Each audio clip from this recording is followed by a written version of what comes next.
after I think 6 major patches on Steam, there are still some problems. Do you know what I'm talking about, or is it just something extraordinarily weird that I'm asking you? No. We're aware that there are still sort of several minor issues with Empire. Now, this is important to bridge out. When we released Empire, our focus on the initial set of patches was on stability. After we gained stability for the vast majority of our users, the next set of patches were focused on performance. That was about increasing, obviously, the effects and everything else, and the multi-core support. The multi-core support was a major leap in that. And then finally, we got around to the features set of patches, which are obviously increasing the capabilities of the AI, giving the battle AI a bit more sort of game to it and everything else, as well as making sure, most importantly, the campaign AI is more of a challenge as well. So there's been 3 separate stages to our patching. We're aware that there are some issues still left over to deal with, and we're still looking at which of those are most critical, which affect most of our users. So yes, we know that there are some issues remaining, and we're still looking at those. This is not going to be a big attack on you guys or on the game or anything, because I think this video will be watched by people loving the game. Hopefully. But still, I'm wondering, how can it be that a game of such a skill is released where the campaign AI doesn't manage to actually invade an island nation? Yeah, sure. I mean, the thing about the naval invasions is, okay, first off, Empire is an absolutely vast game, right? It's very, very big.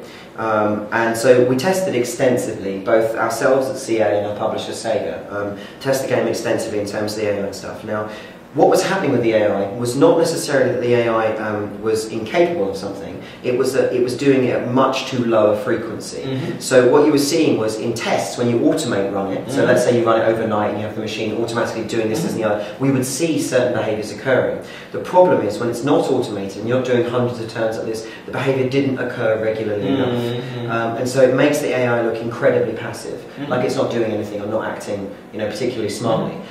So what we did was we looked at the mechanics that were causing the AI to be less aggressive, tweaked those and fixed them, especially with regards to naval invasions. So the AI now understands the ability to use seas and boats properly and everything else. So I guess the way of looking at it is it's kind of like fine-tuning. The parts were there, but they weren't interacting properly, and they weren't interacting regularly enough. So in the patching process we had, it was about making that tune-up right. So as you can see, obviously now in patch 1.5 is an entirely different game in terms of the AI's aggression in naval invasions. I have to admit, I have not played the latest version. Isn't it 1.6 already? Yeah, although this is a bit of confusion because there's an internal name for it and then there's an external name for it, because the number of patches released in terms of hot fixes and major fixes. Inside it's called a different thing. Either way, it's thanks to Steam. It's it's the latest available patch. So 1.5 or 1.6. The last version I played with time and fun at my hand and privately was 1.4. Okay. And still India was always empty when I got Play 1.5. Okay. When you play 1.5, you'll find that either the Marathas or the Mughals, especially if you get there in the late game, the Marathas or the Mughals will have wiped out the other factions. Additionally, one thing my campaign game that I'm playing in Empire at the moment, Russia has destroyed Persia and has invaded all of northern India. So you'll find that there's much more use now of India. I had the pirates actually invaded me in Sri Lanka and Curacao now, but they destroyed that as well. So there is a lot more activity in the different theatres, especially in the Caribbean as well. You'll find a lot of Caribbean islands between France, Britain, and other sort of Prussia as well, kind of change hands in the Caribbean. So, but still, if I play Britain and I focus on the Americas first and move to India later in the game, I won't see another European power having established itself there. Yeah, you will. Okay. 1.5, you will. I will touch on your word. Please do. Next interview, if that doesn't happen, then you can grill me. Yeah, definitely. So in real terms, and I can tell you. Obviously, I can tell you from a technical perspective, and I can tell you from my experience. In my current campaign game, playing as Great Britain, right? I've invaded North America and stuff. I've dealt with all the French and everything there, and all the Native American tribes and stuff. I've now turned my attention to India, right? But in Europe, France has been destroyed, Spain has been destroyed, Portugal's been destroyed, Austria's been destroyed, the Ottomans have been destroyed, Prussia has been mostly destroyed, and we've now got basically a huge Russian and Polish empire in Europe, because I ignored Europe the entirety of my game, and Russia in my game now owns northern India. So by the time I get to India, I have to go to war with Russia. So it's a much more interesting game, much more interesting. I mean, there were several major blockers with the campaign AI which were preventing it being a lot of fun. But certainly, play the latest patch. I absolutely guarantee you'll have a good time. I will do that. Yeah. Another thing which people tend to wonder about is battle AI, of course. Now, battle AI is something completely different. Yep. The art seems to be not to make it too powerful because it can do everything at once. Yep. Still be manageable to win over. You reintroduce the possibility of opponents actually fleeing the battlefield from the very first Shogun Total War, so everything is fine. Still, a player will win against the same sized or capital force in 99 of 100 cases. Yeah. Is there still something holding back the AI? Are you keeping some things away from it so that players can win more easily? This is where you get to your difference of gamers, right? And this is where the difficulty level thing comes in, because you want some gamers who find it a hardcore of strategists want to be consistently frustrated and challenged by the AI, right? They want to find it an almost impossible experience to beat, so that every victory feels like an absolute achievement.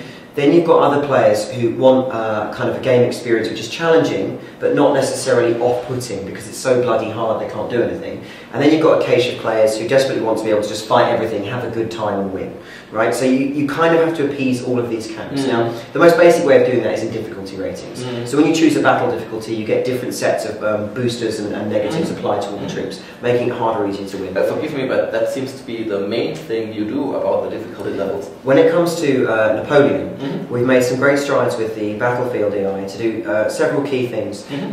One is the goal-oriented action planner, which we instituted in Empire. That is the planner which kind of goes, right, this is my current objective and this is my second one. You'll find in Napoleon now that when it creates a plan, it sticks to it much more readily. So rather than constantly revising the plan, which led to behaviour where the AI became fairly easy to beat. So you may remember, occasionally the AI would kind of mill around. It would go, oh, I should do this. It was acting erratically. Yeah, exactly. It would go, I should do this, oh, I'll stop, no wait, I should do that. Instead of that, it's now got much more, less attention deficit disorder, a much more kind of, a focus on what it's doing.